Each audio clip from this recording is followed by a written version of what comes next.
প্রতিষ্ঠান এখান থেকে ঘোষণা করবো বন্ধ করে দেওয়ার জন্য, যতক্ষণ আমাদের দাবি বাস্তবায়ন না হয়।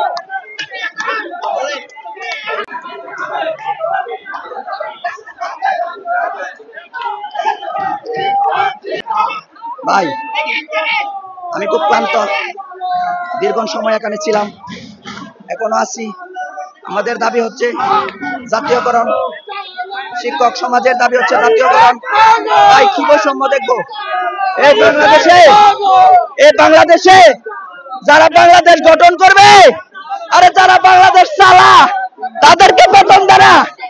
একটা পিয়নের বেতন ধরে 30,000, 32,000, 25,000, আর একজন শিক্ষকের বেতন ধরে মাত্র 12-14,000।